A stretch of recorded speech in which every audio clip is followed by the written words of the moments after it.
Hello प्यारे बच्चों, BSc third year के 5th सेमेस्टर मैथमेटिक्स के एक और लेक्चर में आप सभी प्यारे बच्चों का स्वागत करता हूं। मैं हूं आपका भैया ऋषभ सिंह और आप सभी देख रहे हैं आपका अपना यूट्यूब चैनल ऋषि यस क्लासेस। और आज के इस वीडियो में हम बात करने वाले हैं जो हमारा पेपर है group theory, ring theory and linear algebra, उसका जो यूनिट 2 है, जिसमें हम बात कर रहे थे कि नॉर्मलाइजर ऑफ एन एलिमेंट क्या होता है और उससे रिलेटेड हमने एक थ्योरम पर भी बात करना स्टार्ट किया था।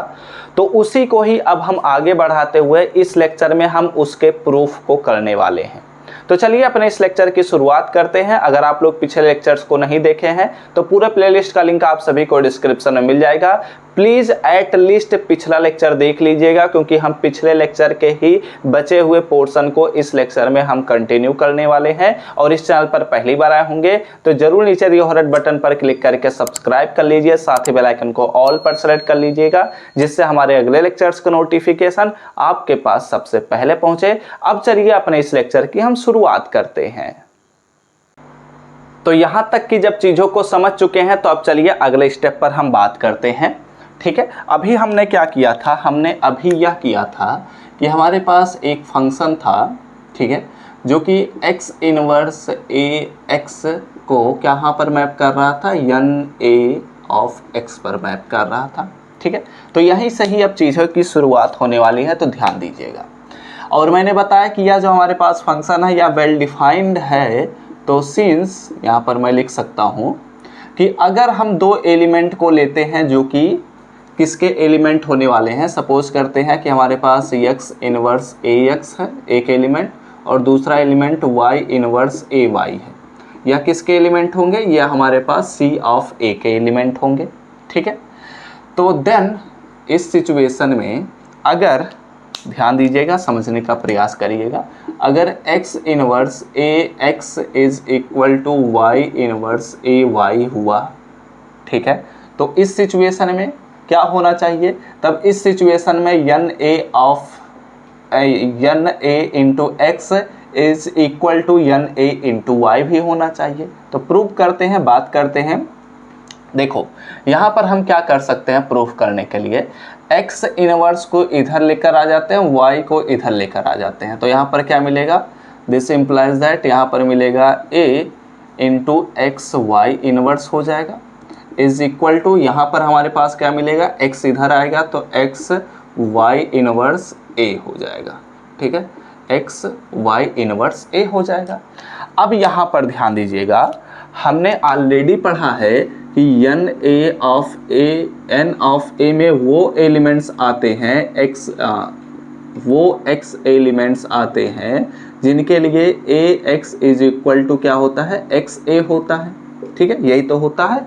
तो अब यहाँ पर अगर हम बात करते हैं, इसे हम एक दूसरे टर्म से क्या करते हैं, रिप्लेस कर देते हैं। मान लेते हैं यहाँ पर c लिखा गया है, तो ए सी इज इक्वल टू सी ए हो जाएगा। तो इस सिचुएशन में जो हमारे पास c आएगा वह हमारे पास इसमें बिलोंग कर रहा है, यन ए ऑफ में बिलोंग कर रहा है ना, मतलब नॉर्मलाइजर के सेट में हमारे पास बिलोंग कर रहा है। तो इस वजह से हम कह सकते हैं, दिस इम्प्लाइज दैट, कि हमारे पास एक्स वाई इनवर्स जो होगा वह भी हमारे पास नॉर्मलाइजर के सेट में बिलोंग करेगा। ओके, दिस इम्प्लाइज दैट, इसका मतलब ये हुआ कि जो हमारे पास एन ए इंटू एक्स होगा वह एन ए इंटू वाई के क्या होगा, बराबर होगा। ठीक है, क्योंकि हमारे पास x और y जो है वह नॉर्मलाइजर के सेट से बिलोंग कर रहे हैं और यहाँ पर हमने ऑलरेडी यह चीज़ों को लेकर चला हुआ था, तो इसलिए हमारे पास N A into X is equal to N A into Y हमारे पास मिल गया। ठीक है, इतनी चीज़ें आपको समझ में आई। तो अब चलिए अगले स्टेप पर बात करते हैं। अब अगर अगले स्टेप में हम बात करते हैं तो हमारा अब टारगेट है, ऐसा क्यों करते हैं, जब लास्ट के स्टेप पर पहुंचेंगे तब आपको समझ में आ जाएगा। Our aim is to show that, ठीक है, अब हमारा एम यह है टू शो दैट कि जो हमारे पास एफ है इज 1 1। ठीक है, हमारा एम क्या है कि हमारे पास जो फंक्शन एफ है वह 1 1 हो एंड साथ ही साथ यह ऑन टू भी हो। ठीक है, क्या हो, ऑन टू भी हो, ये हमारा एम है अप्रूव करना।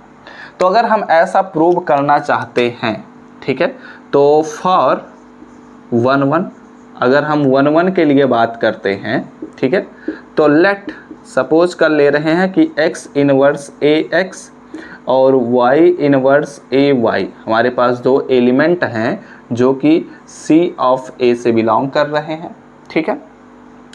तो दिस इम्प्लाइज दैट हमारे पास जो f inverse x inverse ax होगा वह हमारे पास f inverse y inverse ay के क्या होना चाहिए, बराबर होना चाहिए। वैसे ये बराबर होना नहीं चाहिए, मतलब मैं समझाने के लिए बोल रहा हूँ कि अगर ये दोनों हमारे पास बराबर हैं, ठीक है, तो Na into X is equal to Na into Y आना चाहिए। कहने का ये मतलब है 1 1 कैसे प्रूव करते हैं। 1 1 प्रूव करने के लिए हमारे पास एक कंडीशन है कि अगर हमारे पास किसी भी दो एलिमेंट के इमेज सेम हो रहे हैं तो वो दोनों एलिमेंट भी सेम होना चाहिए, यही तो कंडीशन है।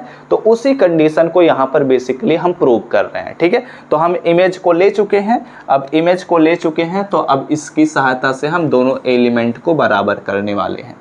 कैसे होगा ये बात करते हैं। अगर यहाँ पर सॉरी f इनवर्स नहीं होता बल्कि f होता है, ठीक है। यहाँ पर अब अगर हम बात करते हैं अगले स्टेप में, तो यहाँ पर हम क्या लिख सकते हैं, इसी को लिख सकते हैं ORR, ये इज इक्वल टू दिस हम लिख सकते हैं, क्योंकि ध्यान दीजिए तो यही चीज़ें लिखी गई हैं, तो इसलिए यहाँ पर मैंने लिख दिया NA into X is equal to, यहाँ पर अगर बात किया जाए तो x के जहाँ पर y है तो इसलिए यहाँ पर हम लिख सकते हैं NA y भी लिख सकते हैं, ठीक है। इतनी बातें आपको समझ में आई। अब यहाँ पर ध्यान दीजिएगा, अगर यहाँ से हम इसके पिछले स्टेप पर जाना चाहें तो वही तो स्टेप हमारे पास आया है, तो दिस इम्प्लाइज दैट यहाँ पर लिख सकते हैं कि एक्स वाई इनवर्स जो है वो हमारे NA से बिलोंग कर रहा है, ठीक है। एक्स वाई जो हमारे पास है वह NA से बिलोंग कर रहा है। तो अब इसके अगर पिछले स्टेप पर हम जाना चाहें तो ऐसे भी लिख सकते हैं कि हमारे पास कोई एक, चूंकि यह हमारे पास इससे बिलोंग कर रहा है तो इसका सिंपल सा रीजन मतलब यही है, इसका सिंपल सा मीनिंग यही निकल रहा है कि हमारे पास जो एक्स वाई इनवर्स है वह उस A एलिमेंट से लेफ्ट से ऑपरेट करा दें और या फिर उस एलिमेंट से राइट से ऑपरेट करा दें, तो दोनों सिचुएशन में हमारा जो वैल्यू होता है वह क्या होता है, सेम होता है। यही तो बात यहाँ से यही बात तो पता चल रही है, ठीक है। तो इस सिचुएशन में हम क्या कह सकते हैं, यहाँ से हम यह कह सकते हैं कि हमारे पास अगर इसको हम थोड़ा सा रीअरेंज करने की कोशिश करते हैं तो हमारे पास मिल जाएगा x inverse AX is equal to y inverse AY मिल जाएगा, ठीक है।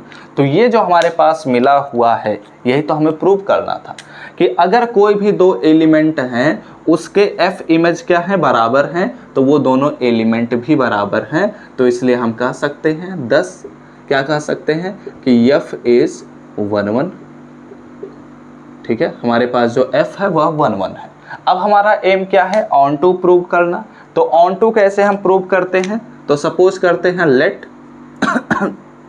ठीक है, सपोज कर रहे हैं लेट हमारे पास NA इंटू एक्स जो है वह किससे बिलोंग कर रहा है, वो हमारे कहाँ से बिलोंग कर रहा है, ये जो हमारे पास टर्म बना हुआ है ये हमारे राइट कोसेट्स के सेट से बिलोंग कर रहा है, यानी कि M से बिलोंग कर रहा है।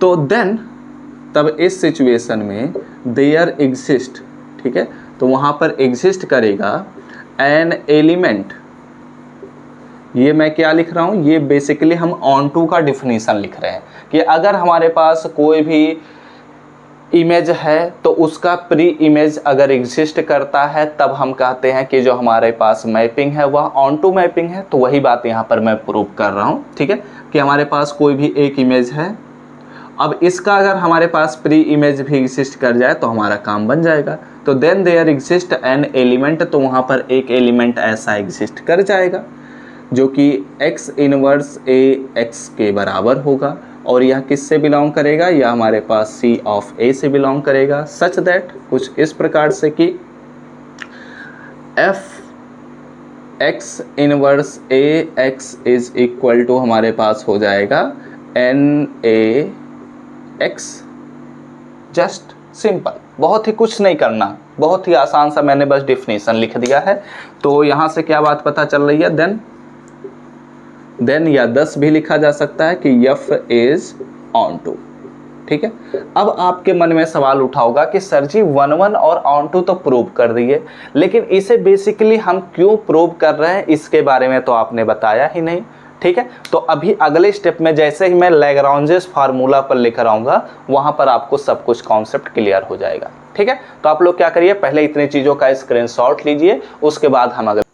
तो यहां तक कि जब चीजों को समझ चुके हैं तो अब चलिए अगले स्टेप पर हम बात करते हैं। ठीक है, हमने अभी बताया कि इन सभी चीज़ों से हमने क्या कंक्लूड किया, हमने यह कंक्लूड किया 10 हम कह सकते हैं कि F जो है F इज 1 एंड साथ ही साथ हम कह सकते हैं कि एंड ऑन टू भी है। ठीक है, करस्पॉन्ड्स टू, ठीक है, या फिर कहा जा सकता है कि फ्रॉम, ऐसे लिख लेते हैं। ठीक है, फ्रॉम C ऑफ A यानी कि conjugate class of A to जितने भी हमारे पास एन ए यानी कि normaliser of an element A के जितने भी हमारे पास डिस्टिंक्ट राइट कोसेट्स हैं उनके सेट के लिए। ठीक है, या क्या है 1 और ऑन टू है।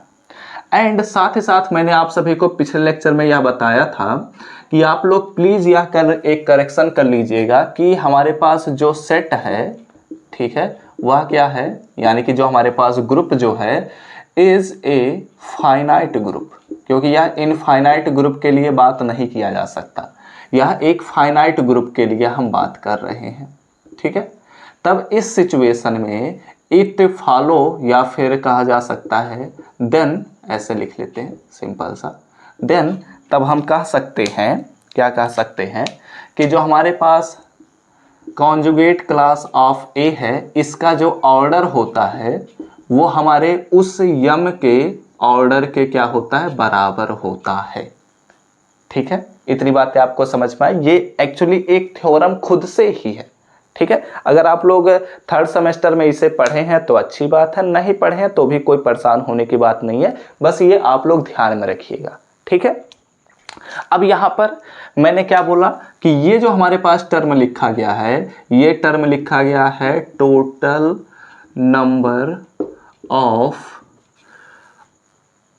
नंबर ऑफ ऑल डिस्टिंक्ट, ठीक है, डिस्टिंक्ट राइट कोसेट, ठीक है, राइट कोसेट्स, ठीक है, right cosets of N A in G. ठीक, are you getting my point? ये तो बहुत ही आसान सा पॉइंट था, आप लोग समझ गए होंगे, कोई दिक्कत की बात नहीं हुई होगी। मैंने क्या बोला कि जो मैंने समझाया था कि हमारे पास यम क्या है, यम एक सेट है जिसमें एन ए के जितने भी अलग अलग राइट कोसेट्स हैं उनके ही संख्या को ही हम क्या कहते हैं, उसका ऑर्डर कहते हैं। ये बात तो हम जानते ही हैं, तो वही चीज मैंने लिख दिया। ठीक है, अब यहां से हम क्या करने वाले हैं, लैग्रांजेस थ्योरम का उपयोग करने वाले हैं। तो लैग्रांजेस थ्योरम क्या कहता है कि जो हमारे पास ऑर्डर ऑफ एम में होता है वो ऑर्डर ऑफ जी अपॉन में ऑर्डर ऑफ एन ए के बराबर होता है। ठीक है, लैग्रांजेस फार्मूला 3rd सेमेस्टर में है, अगर पढ़े हैं तो बहुत ही अच्छी बात होगी, क्योंकि यहाँ पर हमने उसी का ही उपयोग करते हुए इस फार्मूले को ड्राइव कर दिया, इस थ्योरम को हमने प्रूव किया है। ठीक है, यहाँ पर लिख लीजिएगा कि बाई लैग्रांजेस, ठीक है, लैग्रांजेस थ्योरम। ठीक है, क्योंकि अगर लैग्रांजेस थ्योरम के बारे में हम नहीं पढ़े हैं तो हम इस थ्योरम को कभी भी अपने फाइनल पोजीशन पर हम कभी भी नहीं पहुंचा सकते, यानी कि इसे हम कभी भी कंक्लूड नहीं कर सकते। ठीक है, तो इस प्रकार हमने क्या किया, प्रूव कर दिया, तो हेंस प्रूव्ड। ओके, हो सकता है ये वाला लाइन आपको दिक्कत कर रहा हो, लेकिन ये वाला लाइन आपके कॉन्सेप्ट पर भरा हुआ है, अगर आपने पढ़ा हुआ है तो ये लिख सकते हैं। आप लोग क्या करिए, इतनी चीज़ों का स्क्रीनशॉट ले लीजिए फटाफट से, और ये थ्योरम भी आपको ध्यान में रखना है।